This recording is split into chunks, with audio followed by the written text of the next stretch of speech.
Welcome to EntrepreNourish, the podcast that's hard to say but easy on the ears. I'm Felicite Moorman, lifelong entrepreneur, and I'm here once again with my co-founder, Brian Buchert, which means I must not have been hard enough on him.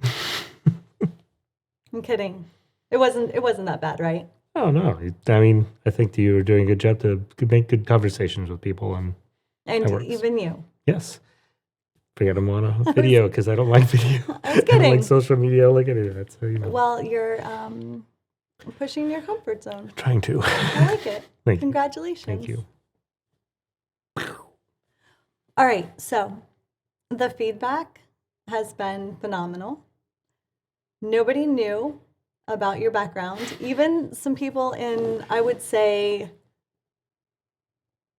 pretty much our closest circle. Wow. Yeah.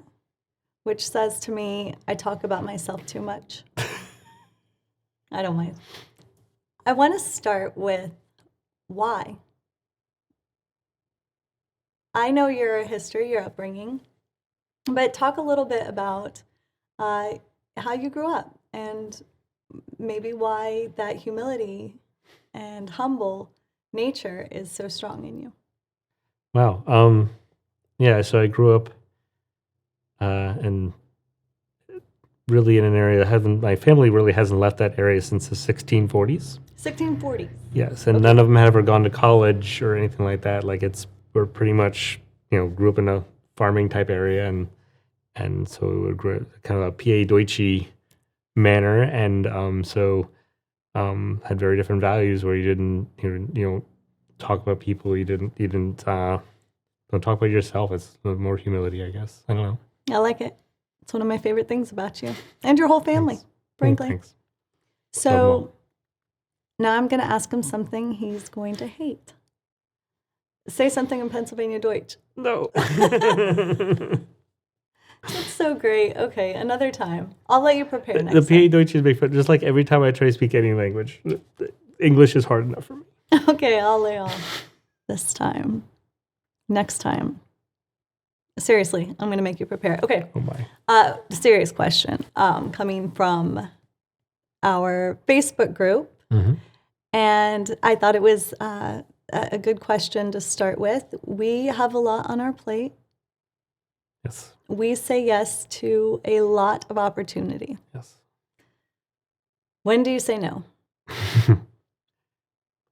I think we've always done a very good job. Like every company we made, we create a mission, vision, values. Agreed. And when it doesn't align with those mission, vision, values, or isn't as poignant in it, or we say no. But it's harder. It changes in time too. I think. Yeah, I agree with in that. the beginning, you have to say yes to a lot because you're not sure where things fit. But you have to still stick with your values. You have to still of the company and your personal values and kind of within that. But you're saying yes to a lot. But then as time goes on, you have to get sharper and sharper. But even in the beginning, you can make mistakes, like saying yes to too big of a client. You can say yes to something that's too far off, and it pulls you from your track. I the appreciate distraction. that you're not naming Yes. any of those projects.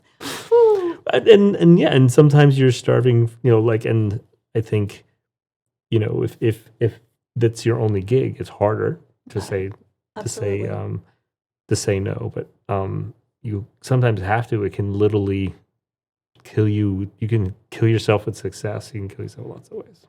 We saw it happen to two companies that we had both worked with. Yes. Who said yes to a major corporation, Yeah. top 50 in the country. And that project bankrupted both of those companies, and they were gone for saying yes to too large an opportunity. I would also argue it was not the right opportunity for either the corporation or those two companies.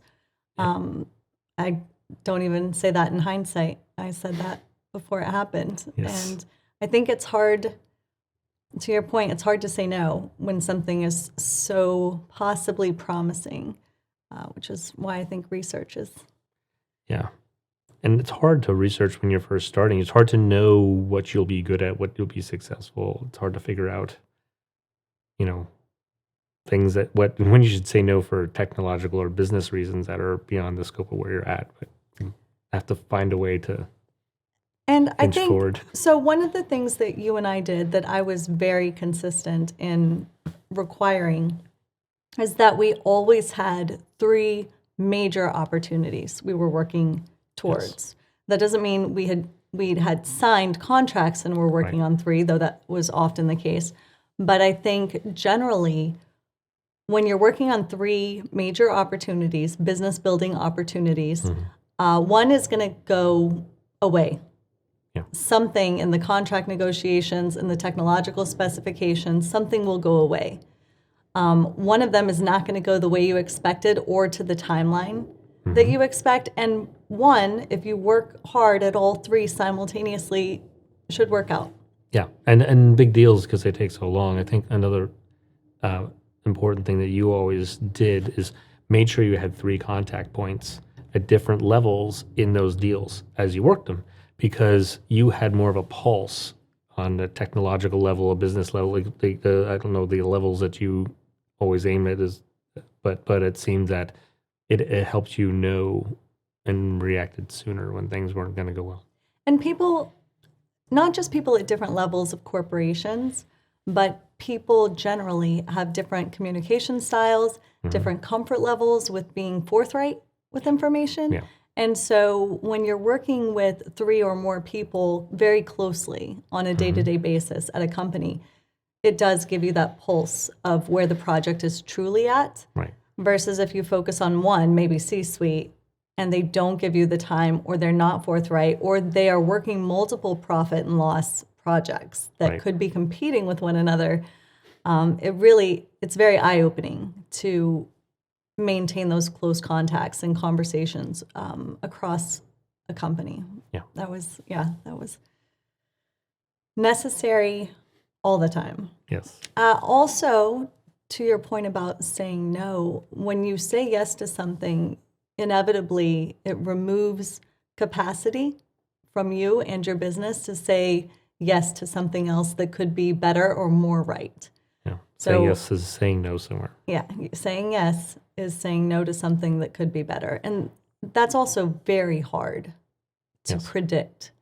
I think it's important to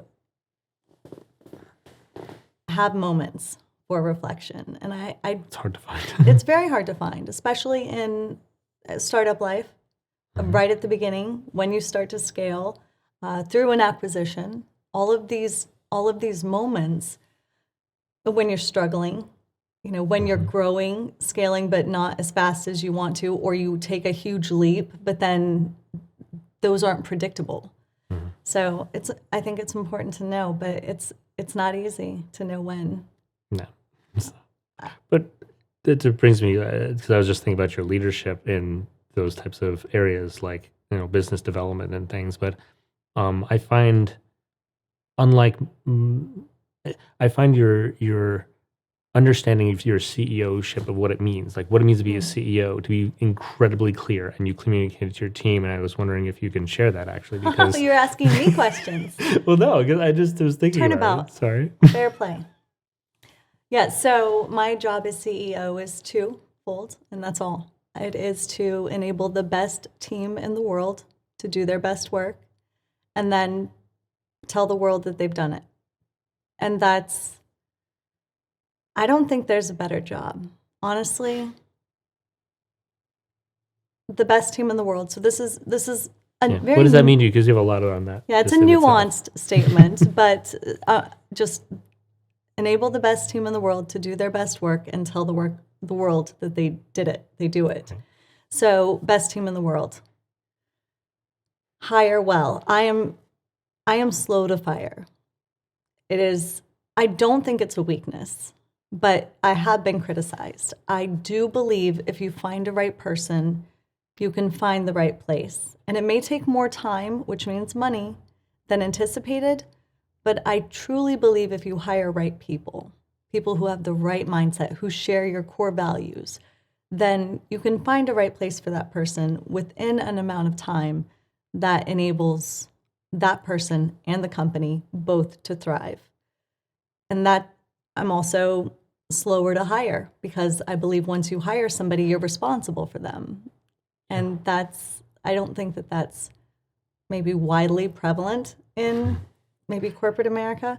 But for me, I take it very seriously. If I pull you into our team, either from someplace else or you're free agent, I think I take that responsibility Oh, I very know. seriously. I literally sought you out because I heard how you were you had given everything from yourself to make sure your employees were taken care of. And that is something that's very dear to me. But one thing I think that is important from what you're covering, though, is there's a lot of people that are hiring for the first time, or they've hired in big companies and stuff. They don't know how to hire. Like, what I think you have also very poignant things on what it means to be a good employee, like around the concept of a linchpin and things like that. Like, Yeah, so Seth Godin wrote a book. And when you read a book at one point in your life, it means very different things at another point in your life. But at this point in my life, I felt very undervalued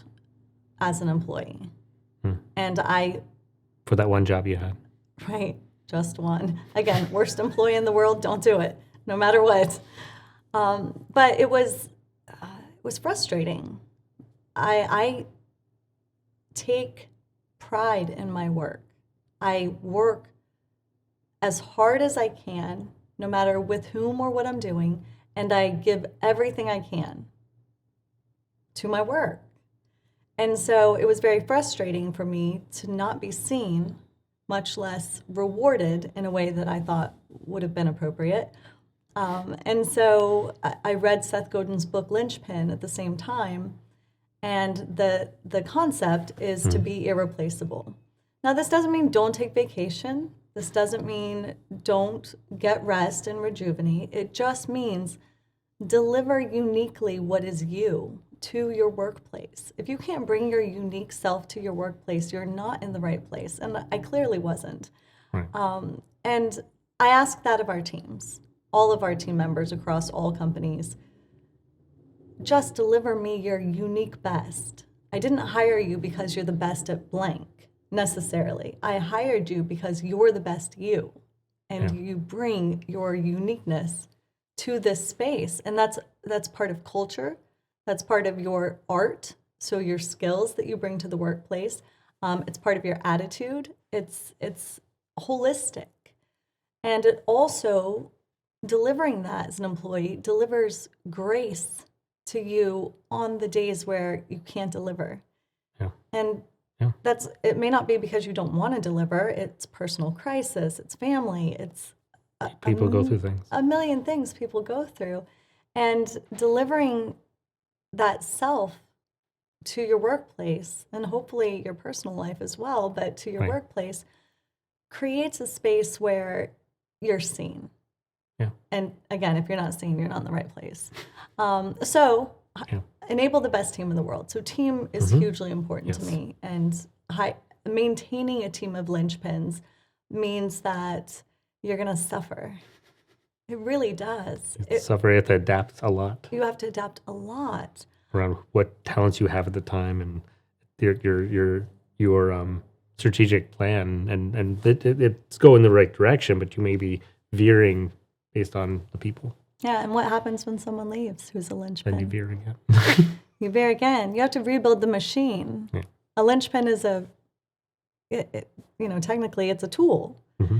And when you remove a tool from a toolbox, or when you remove a cog that makes a machine work, and not cog in the negative sense that we're cogs in a machine, but when you remove a part of a machine, you have to rebuild the machine. And we've had 10 people, 20 people, 100 people, and have had linchpins leave. And it's so much more work. But it is so much more incredible to have a team of givers who are delivering at that capacity. It's worth the work, I think.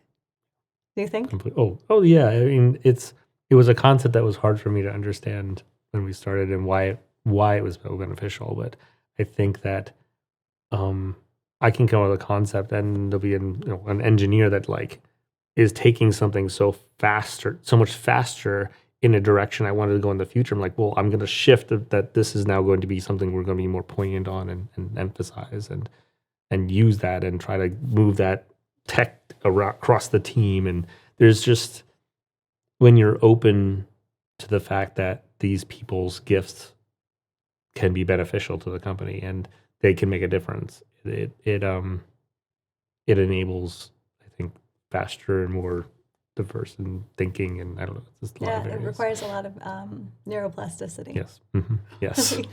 Think on your toes and think all the time. Okay, it's fine. We're fine. So enable the best team in the world to do their best work. So remove friction. Yeah. Remove all friction all the time. Every single thing that can stop people from delivering at the capacity you're asking them to. Right. Get rid of it. Yeah. A lot of times we take a lot of effort in ourselves to remove that friction. I think we have a unique viewpoint that we're never working on we're not working on the product as much as we're working on the machine, the team. Yeah. The team, and I believe we do hire well, they know what to do. You're just working on clearing the way. Yeah. Giving them a vision and clearing the way. I think that's, I like that. Clear the path. Let's move everything out of their way. Reminds me of one of my favorite employees ever. Mm-hmm. I called him Lieutenant Spears. Of course. And all day long, he cleared the way. Yep. He was truly living up to that potential. He's a founder now. Yes. That's awesome. Rise up. Okay. So, and I think that we've had employees go to, team members really, go to MIT Media Labs, Tesla. I don't know how many startups our team members have gone on to start. Yeah. Dozens. There's been dozens from single people, I think. Well, yes. I know who you're thinking of. So enable the best team in the world to do their best work. And then, I can't say I don't love that part, but I was born to tell the world. Yes, that's your thing. That's not mine. I'll take it. That's why I'm in this chair and you're in that chair. Yes, exactly. And I get to go home sometimes and you talk to other people. That's true. But no, I think that, I don't know. I'm just, when you work like that, it enables such pride. Yeah. Not arrogance. I loathe arrogance, but such heartfelt, emotional commitment and dedication to that team that when they deliver the baby, I'm like a proud mama, I guess. Proud papa is the phrase, but it's I just can't help but tell everyone about it. Everyone. Like, I want the front page of the Wall Street Journal. I want everyone to know how hard they worked and how much they gave of themselves to create this thing, whatever it is. Yeah, and in this founding team, you need to have someone that's the salesperson, marketing, whatever you want to call that person that's growing the sales. Awareness, yeah. Awareness. And we talked about that a little bit. You need 3 types. I think Jasper and I talked about it in episode 1. You need your artist who's creating the technology or creating, we had Kevin on, creating the cupcakes, literally. Right. And then you need your operations person who understands the finance and how to be compliant with regulatory requirements, et cetera. And then you need your person who shouts it from the mountain. And that doesn't mean they don't cross over. That it doesn't have to be 3 people. It can be 2 people with those 3 skill sets. But that's really what's required to move towards success and begin to grow to the point where you can hire people to take on some of that. I don't believe in doing all of the jobs. There's so many jobs I don't want to do. I do believe in doing them all at the beginning because that's what's required. You need to know everything about your business. But then you also need to be able to deliver that task that is not your art to someone else in a way that helps grow your business. Right. And sometimes that task is the person that asks a certain question all the time, like, is this good enough? Is this good enough? Or Yeah, whatever. we have Like, some of those. We have a lot of those. well, it's harder. You're so busy focused on growing the company or building the tech or whatever you're doing that you need someone to ask the question that you don't have time to ask yourself. Yeah, it's good. It's accountability. Yeah. Across that triad of needs. Mm-hmm. It's not easy. Startup life it's not easier. Mm. I did think, admittedly, we might have an easier go, but the Right. problems didn't change. I still like it a lot. I still love it. Yes. I still do it 16 hours a day. That's okay. It makes me happy. How do you feel about work? I don't know if I do any work. So. There you go. Okay, expand. I mean, you and I spend maybe almost all of our waking hours engaged in some form of giving, I think, to others. And obviously I have a family, and we have friends and hobbies and things like that. But I think that we even wrap those into that. Very much so. Yeah. So no work.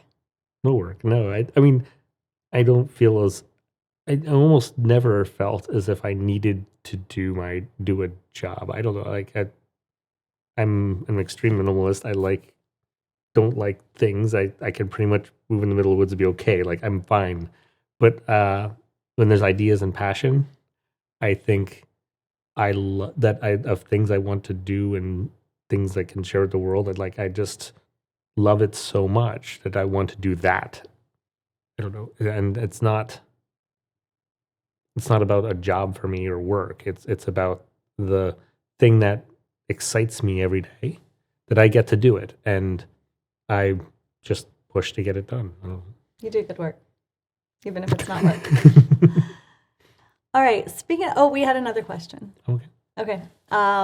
Also, this one came live from somebody who'd seen the podcast. Okay. And overheard a conversation of yours. Would you like to talk about boards? I love that.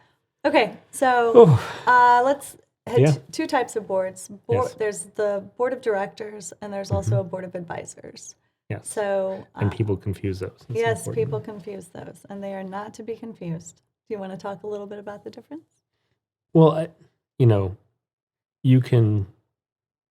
A board of advisors is someone you're probably hiring, and you want to put a time limit on what they're doing, but you're having them help you through a specific thing, and they're helping you because they have the art or something like this. Board of directors, of course, that person is literally in a company. The board of directors is making sure that they're representing the shareholders or whatever to make sure the company is operating correctly. So basically, the boss of the CEO is the board and the executive team. So as a founder, like they're your boss in a way. Yeah. And you can be on that board and participate. But if you construct it wrong, like they can just decide, oh, I don't like the way you make your tech or whatever. Like they can decide and fire you. You work for them. Yeah. I think I think it is an unfortunate surprise to some entrepreneurs to find they've inadvertently delivered an inordinate amount of power to their board. Yes. And that's every time you take on shareholders and things like this, your rules and stuff, the board, the size and everything changes in the construction, and you have to be very, very careful. It's too easy in the moment of fundraising or in the moment of putting together even a nonprofit board or whatever to like hand over the keys. Yeah, I agree. We hit a rough patch during COVID. Mm-hmm. Had unbeknownst to us, Mm-hmm. disparate interests on our board. Yeah. I think a board member that truly wanted to see us grow Mm-hmm. in the direction that would serve them. Mm-hmm. And then another board member who really would maybe have appreciated the opportunity to acquire us inexpensively. And we also had board members who didn't bring to the board the authority that we anticipated. Yes. And we also had board members who were new at being board members. And so that was a bit of a trifecta of chaos when a pandemic strikes and suddenly your board isn't meeting quarterly. Your board is meeting every month, if not more frequently, weekly. Yeah. And there's all of our board members also were investors. So they were representing their investment group. And when we discovered that there were competing interests for the most powerful board members, that became an overnight nightmare. Yeah, and I think some of it is,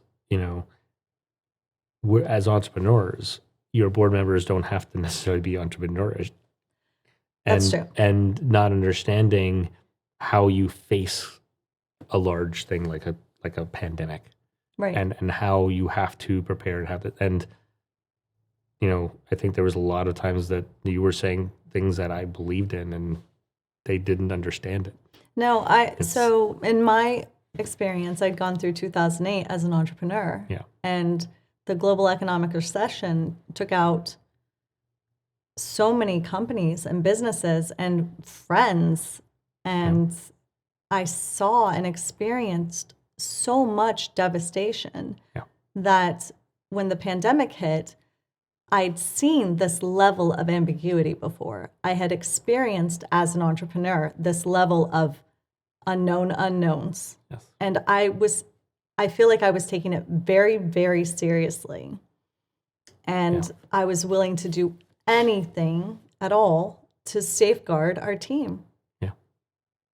And the company notwithstanding, obviously, your company is made of your team. But my number one priority was making sure that I didn't miss a paycheck for my team members, especially with so many of them they were either heads of household or they had a spouse who was being put into a position where they would no longer bring home an income, whether it was a layoff, whether it was could not go to work. That was stressful. Can you feel it? Can you feel it? Whew. But we came through. I don't want to make it seem like all of our board members were. No, we respected every single person and felt that they were great people. Yeah, like there was really no one that we didn't respect. Misaligned interests. Misaligned interest and the fact that they felt they had to represent where they were from differently, and it's hard to predict that. That's why it's hard to construct. It's hard to construct a board. Do so carefully. Yes. I think is your advice. All right, so that was an intense conversation. I'm a little toasty. Okay, let's go someplace later. Boards of advisors. Yes. So I've been an advisor on numerous boards. A little later. Very. I didn't have voting rights when I was an advisor. I do as a director, and so I could give my best, most researched advice. And I could go home. Right. You're not, and the thing is, as an entrepreneur, you're not handing them the keys of being your boss in any way. They're helping you through something, and that's, it's wonderful that they're there, but it's not the same thing as the board of directors. Wow. Like I wouldn't put an advisor.